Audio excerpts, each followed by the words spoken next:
Welcome again young learners to our channel CC Mantra education Ajmer. आज से हम लोग स्टार्ट करेंगे क्लास 12 की Indian economic development. As we all know कि सीबीएसई ने सेशन 2021-22 को दो टर्म्स में डिवाइड कर दिया है, term 1 and term 2। Term 1 will be entirely based on the MCQ and term 2 will be subjective। जो टर्म 2 होगी वहां पर आपको सब्जेक्टिव क्वेश्चंस देखने को मिलेंगे। आज से हम लोग स्टार्ट करेंगे इंडियन इकोनॉमिक डेवलपमेंट के टर्म 1 का कोर्स, और इसके अंदर हम सभी चीजों को कवर करेंगे, सारे टॉपिक्स को कवर करेंगे, as well as we are going to do the MCQs also. जैसे जैसे चैप्टर्स खत्म होते जाएंगे वैसे वैसे हम लोग कुछ प्रोबेबल एमसीक्यूज को भी डिस्कस करेंगे, that will be helpful for you during your examination. तो let's start. So the term 1 had been splitted into two units, दो पार्ट्स में, दो यूनिट्स में इसको स्प्लिट कर दिया गया है। And Indian economic development is of 22 marks for term 1।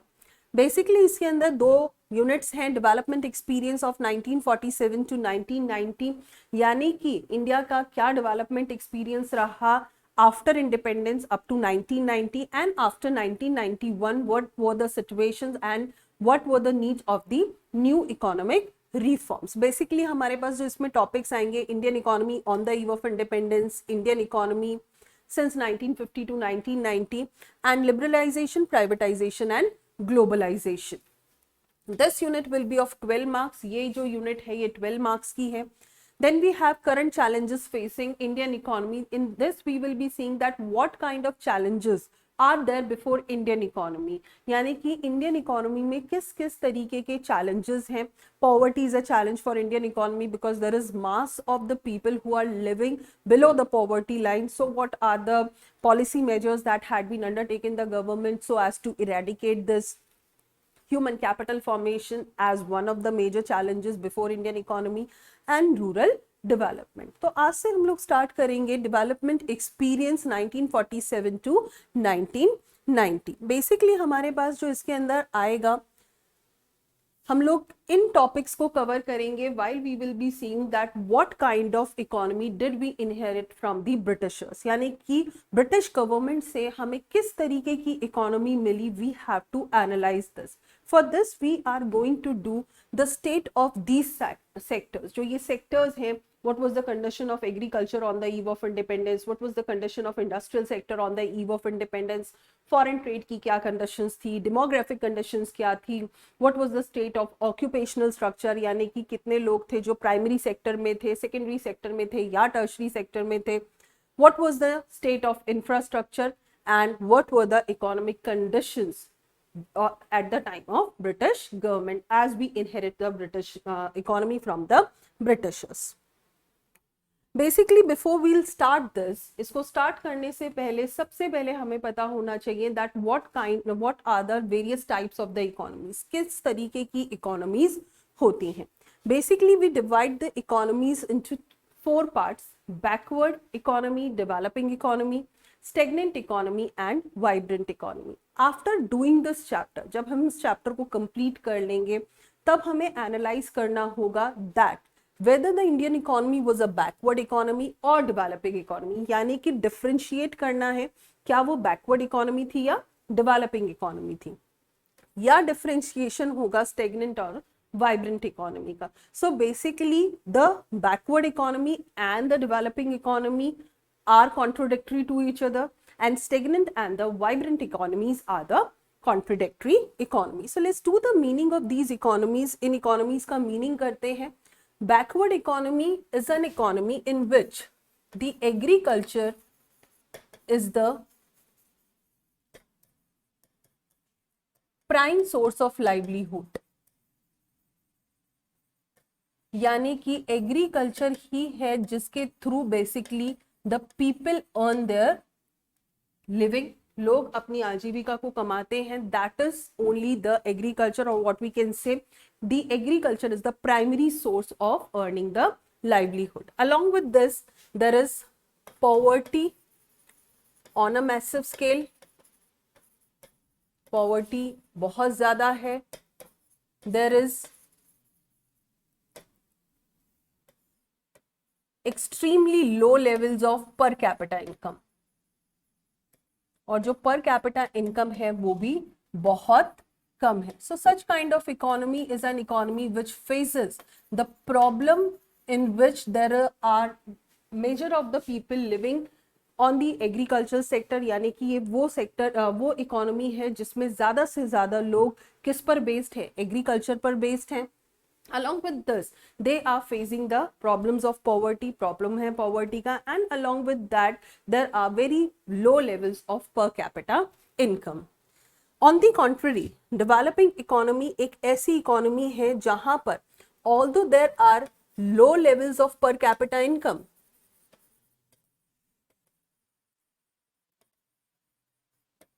हालांकि पर कैपिटा इनकम के लो लेवल्स जो हैं वो अभी भी लो हैं, लेकिन इस तरीके की इकोनॉमी में there are the sign of growth है, and people are moving from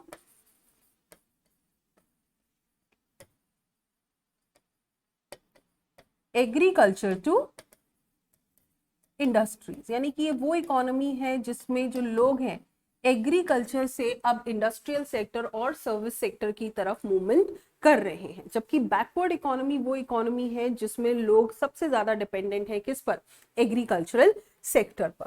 अब हम देखेंगे स्टेगनेंट इकोनॉमी. स्टेगनेंट इकोनॉमी वो इकोनॉमी है, हम देख रहे हैं स्टेगनेंट है, इसका मतलब है the economy has no sign of growth, किसी भी तरीके का कोई ग्रोथ नहीं है. Basically there is no growth in this kind of economy, कोई ग्रोथ नहीं है. दैट इज, इसका मतलब क्या है कि जो जीडीपी ग्रोथ रेट है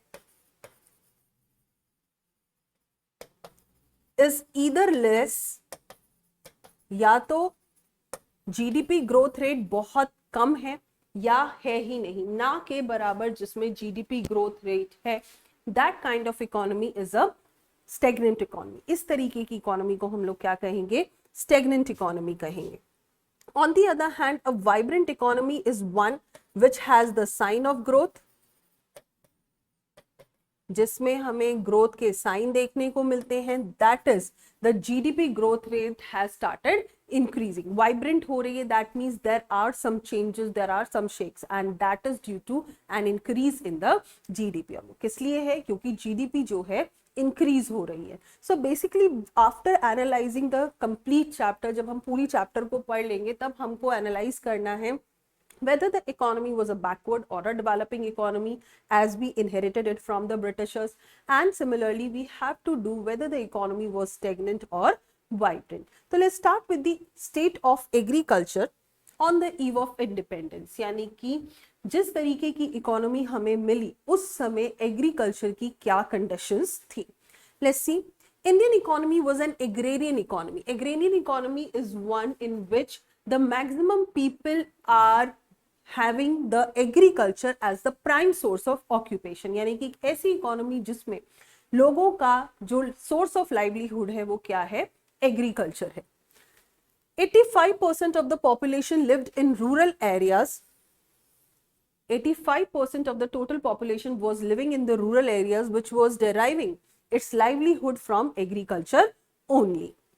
The agriculture was stagnant. Agriculture stagnant था, यानी कि इसमें कोई sign of growth नहीं थे, and it was facing the deterioration, and along with this इसकी क्वालिटी भी कम होती जा रही थी. We will see what were the reasons of deterioration. क्या reasons थे जिसकी वजह से एग्रीकल्चर की क्वालिटी कम होती जा रही थी. Let's see. Features of Indian agriculture at the time of independence. Low production and productivity. Production का मतलब है output, total output produced, and productivity is measured in terms of output produced at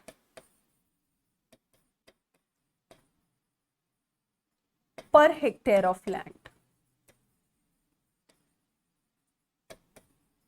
This is known as productivity. At the time of British government, both the production as well as productivity was extremely low. यानी कि production भी कम था और productivity भी बहुत कम थी. That means the total output produced was very much less at the time of British government. Basically, if we compare, यदि data को compare करें तो it was as low as 15.5% in 1947 as compared to the data of 2018-19. यदि 2018-19 के data से compare किया जाए तो वीट का जो प्रोडक्शन था वो 15.5% कम था 1947 में. That means the production was extremely लो. और क्योंकि प्रोडक्शन कम था, पर हेक्टेयर ऑफ लैंड का जो एवरेज था, that was the productivity was also very low. Had the output been more, यदि आउटपुट ज्यादा होता तो पर हेक्टेयर लैंड की जो कैपेसिटी थी वो भी ऑटोमेटिकली ज्यादा होती. But since the output was extremely low, the productivity was also low. तो high degree of uncertainty was the another feature of Indian agriculture at the time of independence. High degree of uncertainty का मतलब क्या है?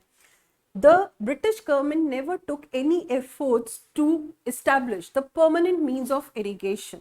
British government ने कभी भी permanent means of irrigation, सिंचाई के परमानेंट साधनों की तरफ ध्यान नहीं दिया. There were no canals, neither such kind of services given by the British government, and that is why the farmers had to be dependent upon the monsoon. और जो farmers थे उस समय उन्हें किस पर डिपेंड रहना पड़ता था? मॉनसून पर डिपेंड रहना पड़ता था, so as to get the irrigation, ताकि इरिगेशन किया जा सके, सिंचाई की जा सके.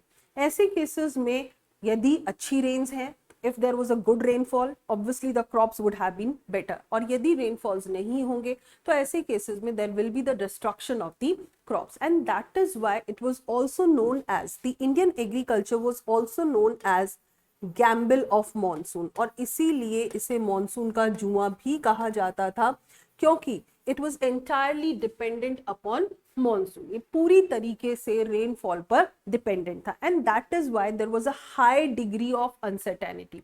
और यही एक रीजन था that the Indian agriculture output जो था वो क्या था? बहुत ज्यादा अनसर्टेन था. In the times of good rainfall the output would have been good. यदि अच्छा रेनफॉल है तो आउटपुट भी अच्छा होगा, otherwise there will be no output.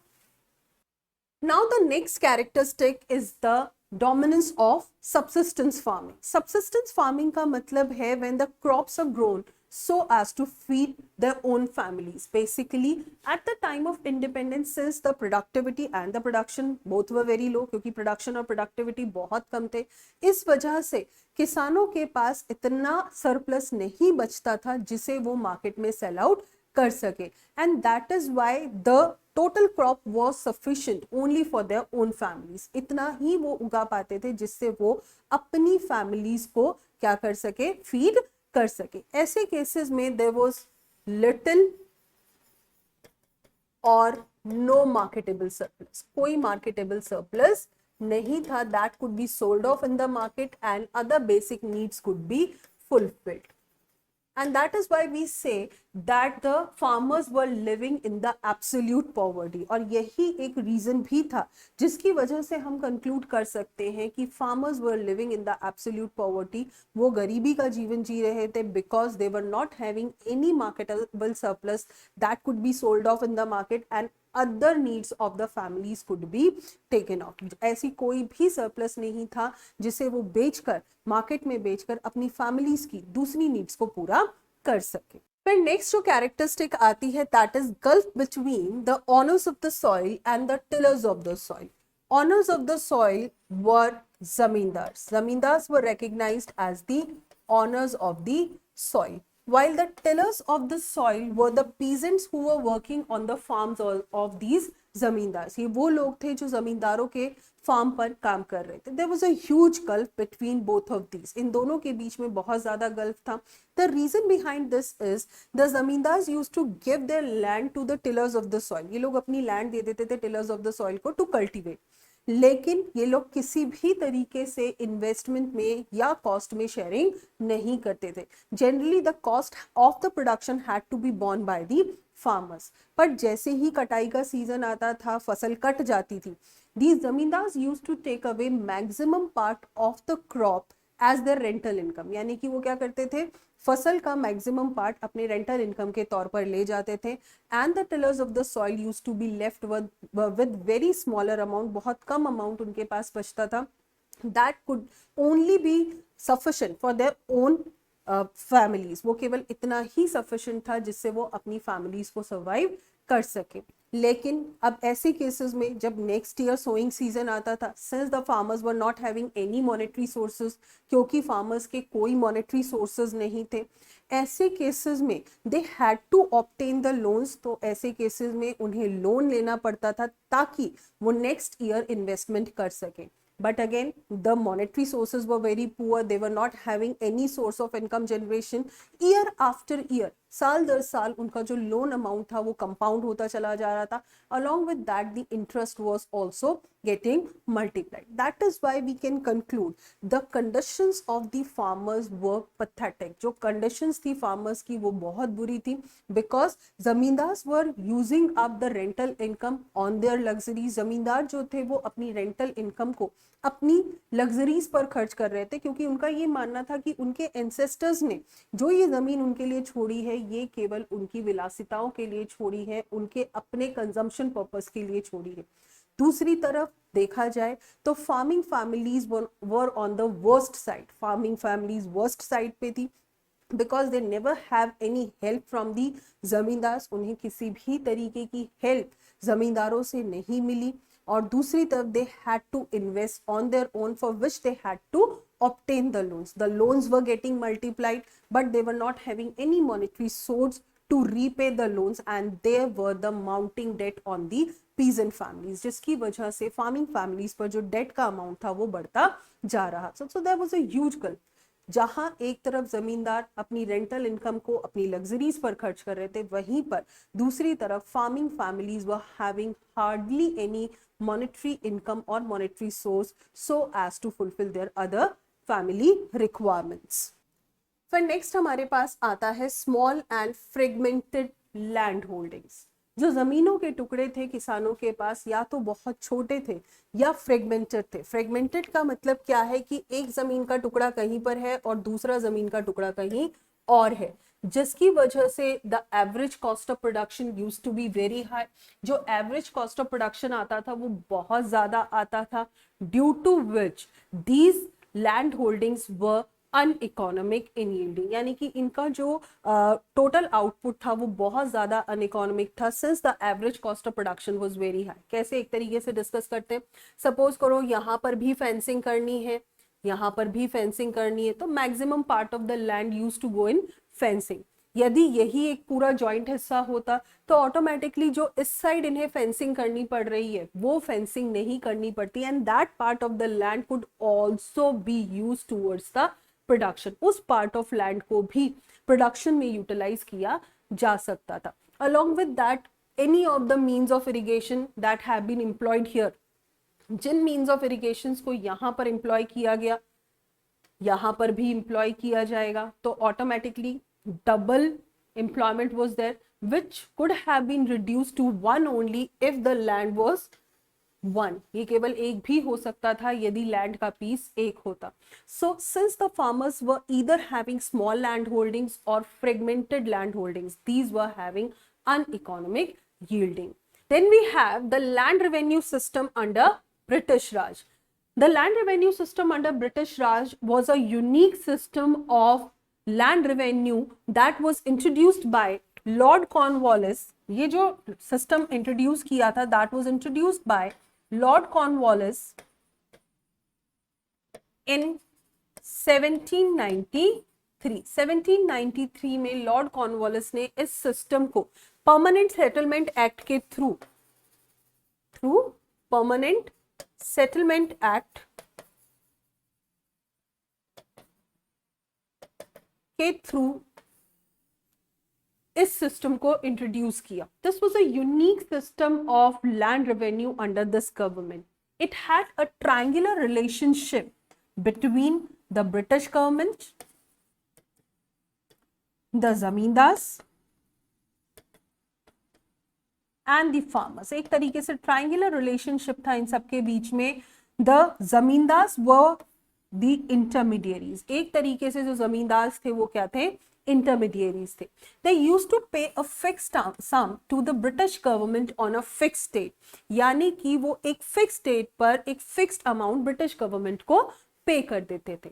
Now they were free to extract as much as they could from the farmers, और farmers से वो जितना चाहते उतना एक्सट्रैक्ट कर सकते थे. That means there was no check by the British government that what they are charging from the farmers. यानी कि ब्रिटिश गवर्नमेंट का कोई चेक नहीं था. ब्रिटिश गवर्नमेंट ने कभी इस चीज को जानने की कोशिश ही नहीं की कि जमींदार फार्मर्स से क्या वसूल रहे हैं, जिसका पूरा बेनिफिट जमींदारों ने उठाया and they use to exploit the farmers in their own way. वो अपने तरीके से फार्मर्स को एक्सप्लॉइट करते थे. So this system was a unique system of the land revenue under British Raj. Basically, the distinct features of this system was the zamindars were recognized as the permanent owners of the soil. यानी कि जो जमींदार थे उन्हें soil का, या अपन कह सकते हैं कि जो जमीनें थी उनका मालिकाना हक दे दिया गया. The zamindars were to pay a fixed sum to the government on a fixed date. एक particular sum उन्हें fixed date पर जमींदारों को, गवर्नमेंट को पे करना होता था. The implications of the land revenue system were alarming for the farmers and the farming families.